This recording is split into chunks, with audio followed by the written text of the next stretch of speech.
to the 2020-2021 Conejo Valley Unified School District's Focus on the Arts program.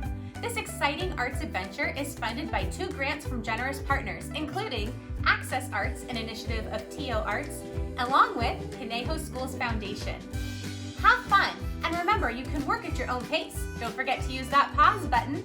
And this is family fun for the whole family, so gather everyone around and you can all work together. And if you don't have the materials, you can improvise. That means use what you got. And no matter what, remember, even though we're apart, we're connected by art. Hi, I'm Julie with Art Makes You Smart. And I'm Anu. Today we'd like to show you a little bit about Joan Miro and his abstract style of art. Join us on a journey of his life and his art and learn how you too can be an abstract artist. Let's get started.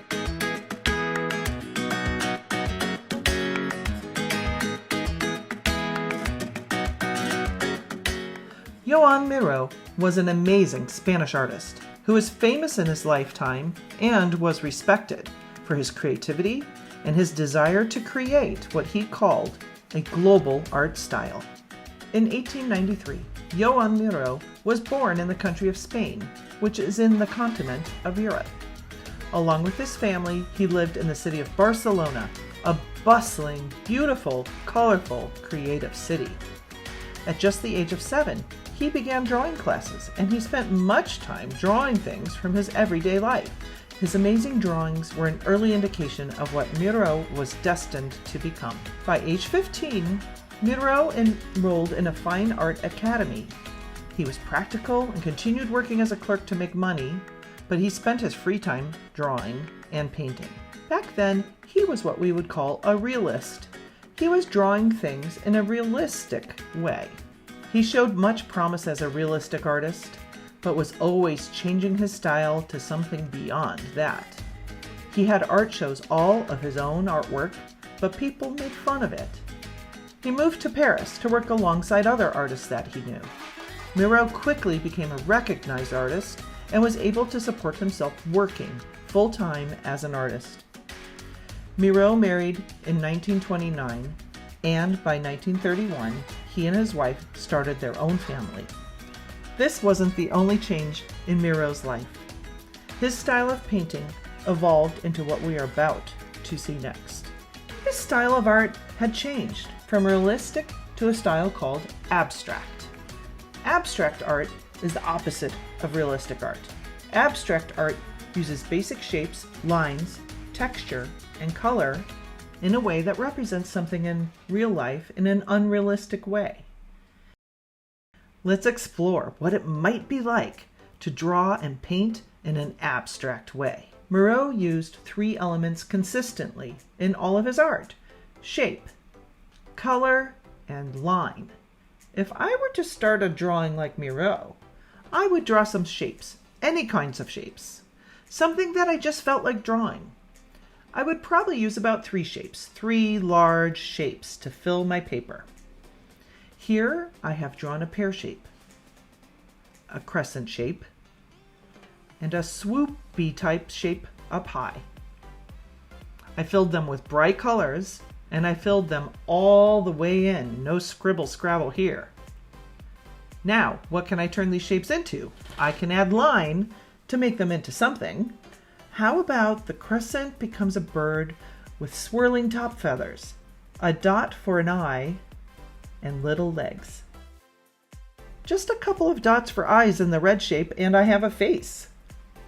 The pear can become a dress for a girl. Add a hat and little legs with line. And now I'll add a swoopy line that adds in some fun movement, like the bird could be flying that direction towards the girl. And a red happy cloud and a star are watching from above. Johan Miro once said, "When I stand in front of a canvas, I never know what I'm going to do, and nobody is more surprised than I at what comes out."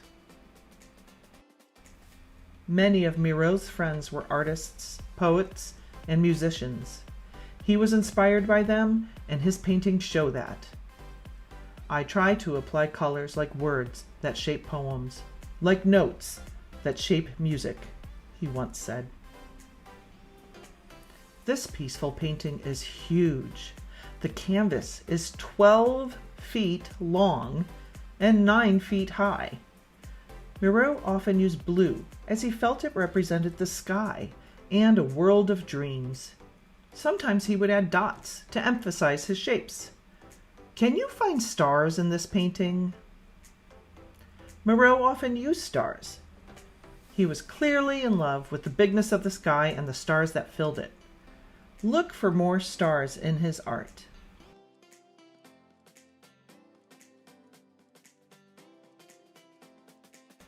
Can you see the animals in these paintings? In the larger one, he used just big brush strokes to create the scene. In the smaller painting, he used line and then filled the shapes with color. A star is used in both paintings. Did you find them? It's the young people who interest me and not the old dodos. If I go on working, it's for the year 2000 and for the people of tomorrow. Miro said this when he himself was 82 years old. What a forward thinker. Miro was actually a very brave man for being able to break out of into his own style. He really and truly painted only for himself. It was his form of expression.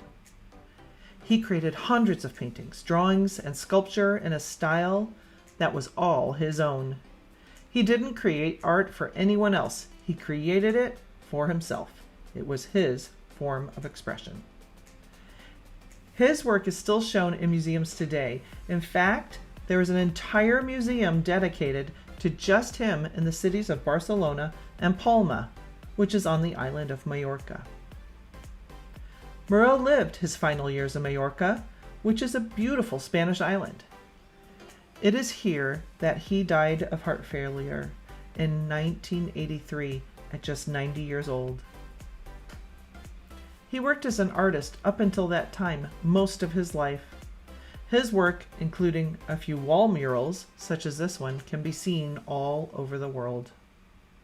Now, let's see if we can use his style of art as a form of expression for ourselves as well. Anu has been working on some artwork in the studio to use as inspiration. Let's check it out. First, Anu started with just very basic lines and simple shapes. Notice how she really drew big to fill the page. Now she has used line and shape and color in a slightly more complex way, still filling the whole page with her drawing. And finally, this advanced Miro style has the most use of line, shape, and color together on a shaded background. All right, are you ready? Let's start the projects. You will need any of these supplies, whatever you have. White paper, crayons, markers, or colored pencils. Press pause and go get these supplies. You can even use all the supplies in one drawing, so don't be afraid to try them all if you have them. The first thing we're going to do is a warm-up with Anu. Divide your paper into 4 equal sections. In the first section, create a line drawing. Draw whatever comes to mind. It can be a star, a squiggle, whatever feels right. In the next section, create a shape and fill it with color. Anu decided her shape looked like a face, so she added eyes inside the shape. In the next section, Anu is drawing a crescent shape. It looks like a moon. But look, Anu has made it into a bird. She just added some little legs, some top feathers, and an eye. All right, in the final section, practice drawing a shape and fill with color again. Can you practice filling your shape nicely and try to stay inside the lines? Anu has added legs and a hat. It looks like a girl to me. Okay, time to move on. If you'd like to follow along with Anu for the beginning drawing, stay here. If you'd like to try intermediate and skip the first project, go to minute 10:43 on the video. And for advanced, go to minute 12:30 on the video. Of course, you can try all three. That would be fun to do. We are first going to start in a very basic way. We will use line and color and shape just like Miro did. Follow along. See how Anu is using simple shapes and lines. You can use crayon, marker, or colored pencils to do this too. Do you see some stars in this artwork? You might see those again throughout Anu's projects. She will be using the star to help tell her story, I think. She has used peaceful colors here. I see a child looking up at the stars at night. Here are some more ideas for a basic Miro style project. See if you can fill up your page and draw big like Anu.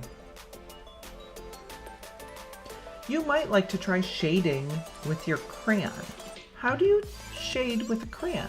Well, it's pretty simple, but the thing you have to do is you have to turn the crayon onto its side and lay it down on the paper. Now put your forefinger and your thumb over the crayon and pinch it between your forefinger and thumb, and then you can push it on the paper and shade. Have fun making some great basic Miro styled art. Now for the intermediate project. Here Anu is shading a big background shape. You can use a crayon by turning it on its side, or you can also shade it with a pencil or a colored pencil. To do that, you hold the pencil like this. See how far back you can hold a pencil? Use the side of the lead, not the tip, and go back and forth and shade your shape. Once you have a shape filled and shaded, you can go crazy with squiggle lines throughout the shape. Make your lines much darker by pressing hard, or use a marker. That will show up darker too. Can you find the star in these squiggles and in this artwork? Now look at the circular shapes Anu is using here around the shaded shape. They are bold. They are vibrant. They have clean, sharp edges. Here are some more intermediate project ideas. As you can see, these projects all have bold, vibrant colors and clean, crisp shapes. Black line helps to define the artwork and helps to tell the story. You do what you like with your shapes and clean, crisp lines. When you use multiple shapes, be sure to use all different sizes. When drawing lines, you might find some ideas within them. Like you might see a face or a body. You also might want to use all different kinds of lines. Have fun making more of these projects. Make as many as you want. Have fun with shape, line, and color, just like Johan Miro.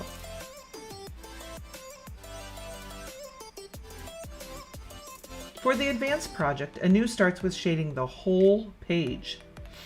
You can add texture to your shading by putting something underneath your paper that is bumpy. A placemat could work well, or netting from like a bag of oranges. Anything that has some texture to it. And if you shade over that, you will see that texture on your page.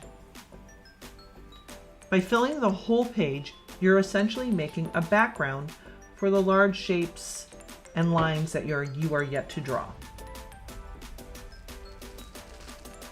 Now Anu is going to be filling the page with large shapes that have more shapes inside them. She fills these shapes with a variety of colors. Again, trying to stay within the lines and keep it nice and crisp and clean. Adding a variety of lines, such as straight, curvy, thick, and thin, help to convey her story. Do you see a pair of eyes and a nose? Here's another way to create a Miro style drawing. The point is to have fun. See if you can create a story using just shape and line. Now, what story did you tell with your art today? What story will you tell tomorrow? Thanks for joining us today. Keep on drawing.